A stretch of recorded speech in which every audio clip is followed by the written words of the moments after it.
आप सभी शिक्षक साथियों को मेरा नमस्कार। मैं अपने YouTube चैनल पर आप सभी शिक्षक साथियों का हार्दिक स्वागत करती हूँ।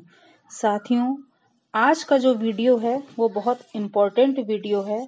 अब जब हमारे प्राथमिक विद्यालय 1 मार्च से खुल गए हैं, तो अब विद्यालय जाकर हमको क्या करना है और किस प्रकार से सारी क्रियाकलापों को क्रियान्वित करना है।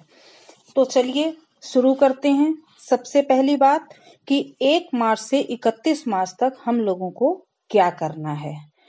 अब जब हमारा टाइम टेबल भी आ चुका है, विद्यालय भी खुल चुके हैं, अब टाइम टेबल में बताया गया है कि एक क्लास के बच्चे सप्ताह में 2 बार विद्यालय आएंगे और उसमें भी क्या होगा, एक क्लास के बच्चे जो हैं केवल 50% आएंगे।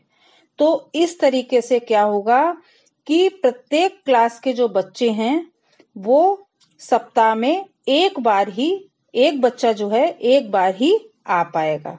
तो यानी कि जो बच्चा है वो मार्च में सिर्फ मैक्सिमम 4 दिन आएगा। जब वो एब्सेंट भी ना हो, जो पॉसिबिलिटी उसकी है, तो मैक्सिमम एक बच्चा विद्यालय में मार्च के महीने में यानी 1 मार्च से 31 मार्च तक सिर्फ कितने बार आएगा? 4 बार आएगा। तो हम सभी शिक्षक साथियों को मार्च के महीने में बच्चों के साथ शून्य सप्ताह की कार्य योजना पर काम करना है और बेसलाइन आकलन करना है। बेसलाइन आकलन हम सबको कैसे करना है, उसके लिए भाषा एवं गणित के आकलन टूल भी हम सभी शिक्षक साथियों को पता है। उन्हीं आकलन टूल का प्रयोग करके बच्चों का बेसलाइन आकलन करना है। हम सभी शिक्षक साथियों को ये भी पता है कि गणित में कक्षा 1 और 2 के बच्चों का बेसलाइन आकलन नहीं होगा और हिंदी में स्तर 1 यानी कक्षा 1 के बच्चों का भी बेसलाइन आकलन नहीं होना है। अब 1 से 31 मार्च तक शून्य सप्ताह की कार्य योजना पर ही काम करना है और ये जो हमारा 100 दिन का प्रेरणा ज्ञानोत्सव चल रहा है, जो ये कैंपेन है, ये भी इसी तरीके से चलता रहेगा और इस कैंपेन के विभिन्न बिंदुओं पर भी काम होता रहेगा। शून्य सप्ताह पे क्या काम होना है? बच्चों को सहज करना है, गतिविधियां कराना है और 100 दिन के कैंपेन के अंतर्गत बहुत सारी चीजें दी गई हैं। शिक्षक चौपाल लगाना, अभिभावकों को जागरूक करना और प्रेरणा ज्ञानोत्सव के जो पहलू हैं उन पर काम चलता रहेगा। प्रेरणा ज्ञानोत्सव से संबंधित वीडियो का लिंक आपको इसी वीडियो के डिस्क्रिप्शन बॉक्स में मिल जाएगा, उसको आप देख लीजिए। उसमें जो पॉइंट दिए गए हैं उन पर लगातार अनवरत रूप से काम चलता रहेगा। अब मार्च लास्ट तक यानी 31 मार्च तक शून्य सप्ताह की कार्य योजना पर काम होगा और बेसलाइन आकलन होगा।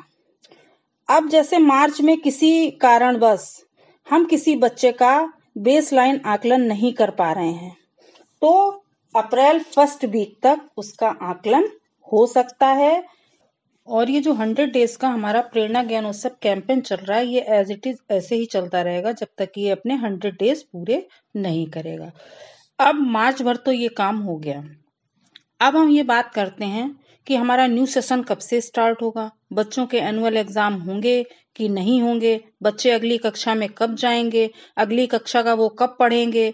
तो इन सब बातों के लिए अब बात करते हैं कि बच्चों के एनुअल एग्जाम नहीं होंगे, उनको क्या किया जाएगा, अगली कक्षा में प्रमोट किया जाएगा।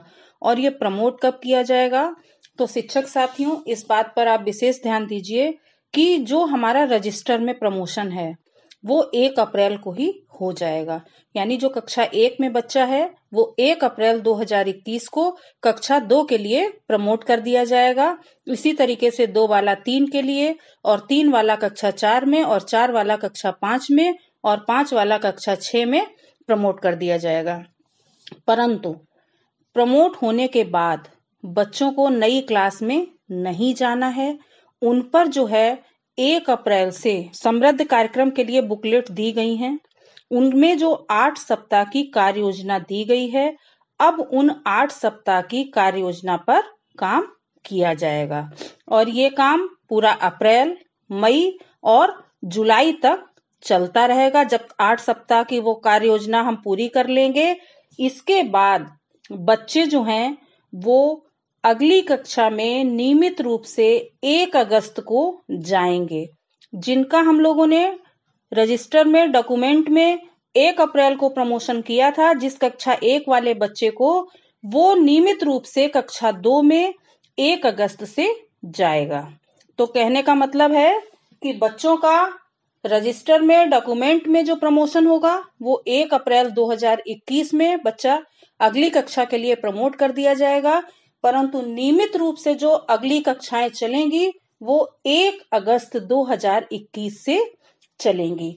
अब जब 1 अगस्त 2021 को कक्षा 1 वाला बच्चा कक्षा 2 में बैठेगा, 2 वाला कक्षा 3 में, तब जो शिक्षण कार्य होगा वो हमारा आधारशिला क्रियान्वयन संदर्शिकाएं जो हमको प्रोवाइड कराई गई हैं, 3 भाषा की और 3 गणित की, उसके बेस पे जो है जो हमारा नए तरीके से जो काम होगा वो 1 अगस्त 2021 से आधारशिला क्रियान्वयन संदर्शिका के बेस पर काम किया जाएगा।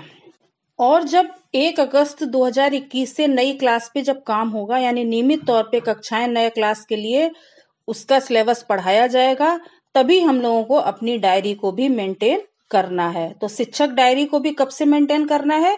1 अगस्त 2021 से हमें शिक्षक डायरी को मेंटेन करना है। इससे पहले आप अपना जो ये मार्च का जो है मार्च अप्रैल मई ये जो डॉक्यूमेंटेशन अगर आप करना चाहते हैं तो इसके लिए आप अपना कोई रजिस्टर वगैरह बना सकते हैं। और आपने जो ये 100 डेज में जो भी काम किया है, यानी कि 1 मार्च से 31 मार्च तक जो शून्य सत्र की संकल्पना पर काम किया, और फिर 1 अगस्त से 31 जुलाई तक जो आपने काम किया है इस पर समृद्ध मॉड्यूल पर, उसको अगर आप डॉक्यूमेंटेशन करना चाहते हैं तो रफली तौर पर आप उसका या किसी रजिस्टर में आप उसका डॉक्यूमेंटेशन कर सकते हैं।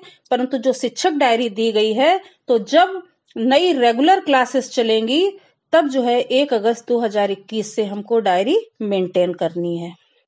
तो शिक्षक साथियों, हम लोग एक बार पूरे वीडियो को रिकॉल करते हैं कि 1 मार्च से 31 मार्च तक हमको क्या करना है। तो शिक्षक साथियों, 1 मार्च से 31 मार्च तक हम लोगों को शून्य सत्र की संकल्पना पर या शून्य सप्ताह की कार्य योजना पर काम करना है और बच्चों का बेसलाइन आकलन करना है। 31 मार्च तक बेसलाइन आकलन करना है।